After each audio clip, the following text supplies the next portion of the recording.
So my wife and I wanted to go to Bull Moose this weekend, right? So for those that don't know what Bull Moose is, I guess it's it's a chain up in New England, but it's like a used media store. So as I'm doing like a walkthrough of the store here, you guys can see it's got records, it's got CDs, it has, movies from, Blu-ray, VHS, it's got a lot of DVDs. You can find a lot of like, TV show box sets, that sort of things.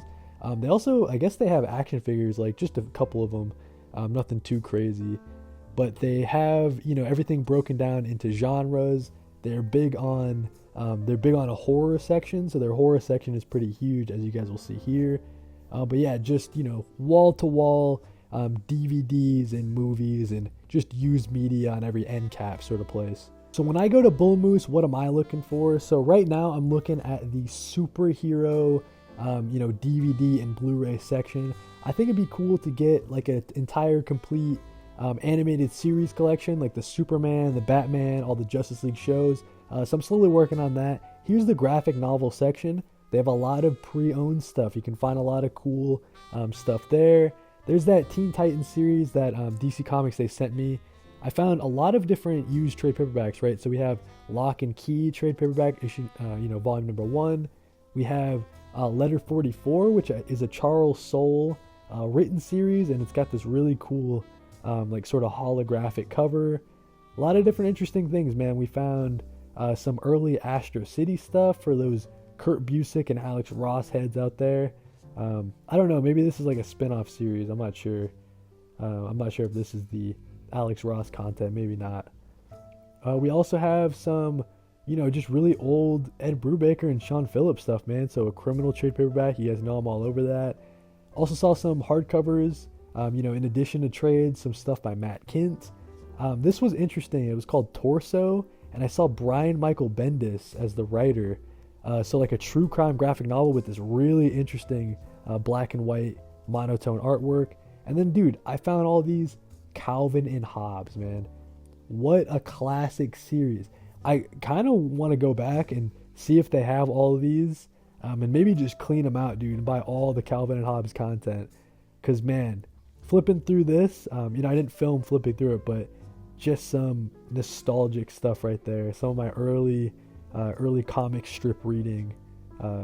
Really would like to relive that at some point. That'd be cool. They also have your classic pops.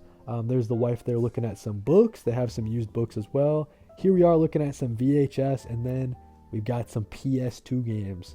Just broke out the PS2, so we're looking for, I don't know, just anything to catch my eye in the PS2 section. So these superhero games definitely stuck out. These are two that I didn't have growing up, the Superman Returns and the Fantastic Four. So we're going to hold on to those, see if they call out to us. Some Mortal Kombat games that might be interesting to go back to one day. In terms of some Splinter Cell there, that might be cool at some point. I heard those are really good.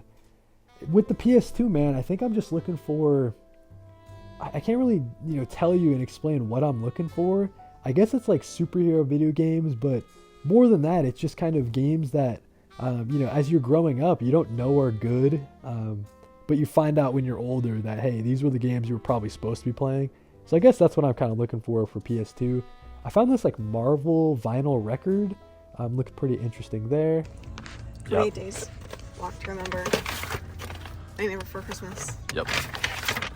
Sisterhood of the Traveling Pants. Nice, yep. Breakfast Club. Lion King 1.5. Forgetting Sarah Marshall. Valentine's Day and New Year's Eve. Okay. For $2. I've never seen either. Okay, Valentine's Day has Taylor Swift in it. Oh, really? Roderick Rules. I didn't see you get those. I got this postcard that was 97 cents that said, "Driven to drink by a woman." Okay. And I thought that was funny. I'm going to put it in the fridge. Okay, yep. I found this book for 50 cents and I thought it was cool inside. It does look cool. It's like, Next bag, next bag. I got a next bag. Alright, I got The Cat in the Hat Comes Back. Yep. Little Mermaid. Lion King. The Many Adventures of Winnie the Pooh. Ooh. Sound of Music. And The Parent Trap, my all-time favorite. As we all know. Okay. Next bag. Next bag. And we got Hannah Montana movie, Right. Project X, Classic. Rugrats Go Wild, Yep. Mamma Mia. Right. Nice. Thank you. You ready? Mhm. Ferris Bueller's Day Off. Classic. E.T. E.T. If you're going for a VHS collection, you probably need E.T. at some point, you know? Jurassic Park The Lost World. This is number 3. It's probably the worst one. Or wait, this is number 2. I can't remember. Probably the worst one. We got 3 PS2 games. You guys know I'm collecting PS2. We got Superman Returns. Never played this one, actually. Never played it. But I'm trying to go for some super hero games. We also have Fantastic Four. The really, really not so good movie.